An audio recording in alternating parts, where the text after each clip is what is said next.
Well, first, congratulations to Terry and his coaching staff in Southwest. This region is incredibly difficult, and the path that they had ahead of them to do what they just did, having to face the #4 team in the country, the #3 team in the country, and the #2 team in the country at home, and to play like they did in each of those matches, you got to give them a lot of credit. You know, I think it's one of those nights where, you know, I told the girls I was proud of our effort. I was proud of their ability to keep fighting. I was disappointed for them, but not disappointed in them. I felt like they did everything they could to try to continue to get back into the match, and unfortunately, you know, Southwest just did more. And, you know, the one thing that they're able to do, and they've done it really all 4 times we've played them, is just really ugly us up.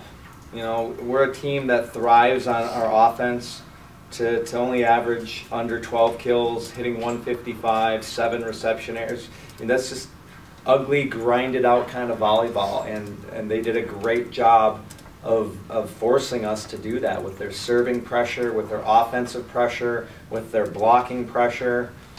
It just felt like they had an extra person on the court most of the night, and you know, it's tough. It's tough. You know, Division II with our regionalization is a tough deal. You know, to go through a season like we did and to go 33-2 and have it end now is really difficult, and I feel bad for our 5 seniors to have it end at this point, but I couldn't be more proud of them. Okay, let's open up for questions. Jim, after you came back and got the second game, it didn't slow them down. They came out just better than ever in game 3. Yeah, unfortunately, and I'm not sure why, because it's not something that had always been the case this year. We just couldn't get started in any of those sets. I mean, we were down 4-2, 5-2, 6-2 every set. I can't remember ever thinking to myself, boy, do I need to take a timeout already? That many times in a match.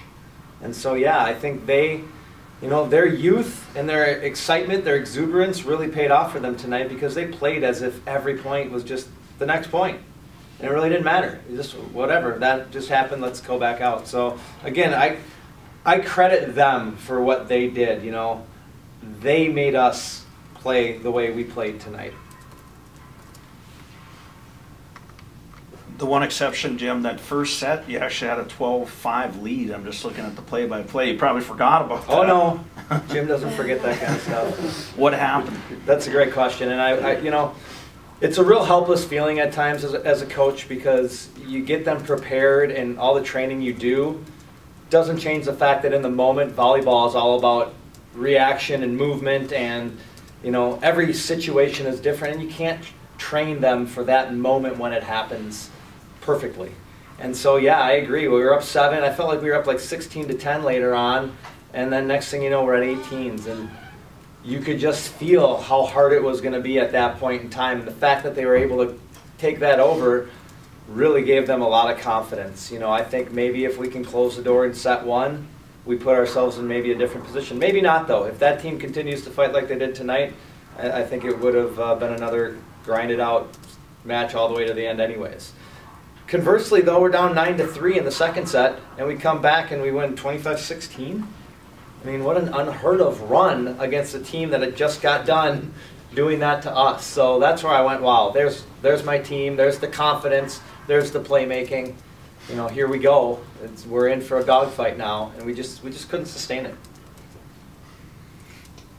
How much of this was what we talked about going into this tournament and the conference tournament is playing a team for another time? They knew everything about you. I mean, not to say you didn't know everything about them, but beating a team 3 or 4 times in a season is tough. It's ridiculously tough. I mean, the saying is beating a team, you know, or playing a team a 3rd time is really difficult. But I don't think there's a saying for 4, because it's so absurd. And Terry and I talked about it before the match, how frustrating and disappointing it is that these teams have to meet up again right now in this moment after just doing it last weekend, after just doing it a weekend or 2 before that. That's really hard. And it's hard to play a team of that quality, a top 5 team in the country, play them 4 times and have to beat them all 4. That's pretty tough to do. And, you know, unfortunately for the 2nd year in a row here, we lost the wrong one. Did you see any of their other matches? Oh, yeah. Yeah. I mean, they really were on a roll. Absolutely. You know, and you might have heard the honorary all-tournament member, Greta Geist, you know, battling some health issues, and I really think and hope for their sake that she's really serving as an inspiration for them, and they're just going out there giving it everything they have for her. And, you know, that's a powerful thing to rally behind, and, you know, I told every one of them, do it for Greta. You know, you guys have worked to get to this point. Go finish this. Go do it for her.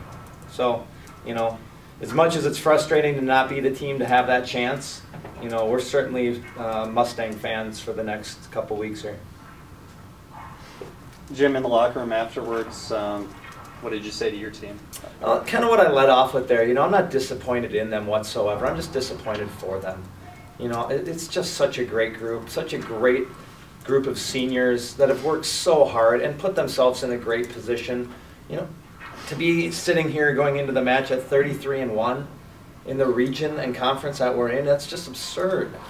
And unfortunately, that is hard to sustain. And, you know, had we been able to get out of here, who knows? You know, I like our odds. I like their odds. I really do. I think getting out of this region just sets you up for such success because of how battle-tested you are. And unfortunately, tonight, it's the one battle we weren't able to find a way to win. And so I told them I'm super proud.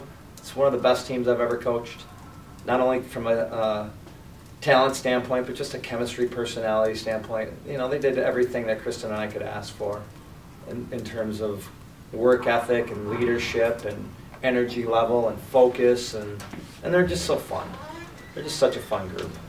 So it's just one of those things where you're just sad. You know, it's just too bad that this is where it has to end, because this team is worthy of being several rounds further along before it would end. Julie and Maddie, I'm sure in this moment it's hard to put a positive spin on things, but you guys had a historical season here, best record this program's ever produced. Can you just, I won't ask you to wrap things up, but can you just talk about what it means to be a part of this season?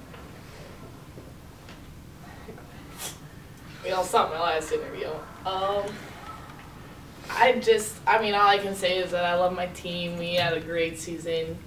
Things didn't really go our way, but doesn't change the fact that we had a great team this year, and won't change anything. Well, I mean, besides the obvious. Oh, God, sorry. But yeah, I agree with Maddie. Our team, like what Jim was saying too, was so fun, and they were so honest, and we could count on anybody at any time. It was just great to be a part of. Mm-hmm. Even seeing at the end of the game there, like we were down by so much and still fought our way back, but just not at the right time. So yeah, it was an honor to be on this team this year, and it was a great way to go out for me. And yeah, just a little sad. It obviously didn't go a little farther, but most fun I've ever had playing volleyball. Absolutely.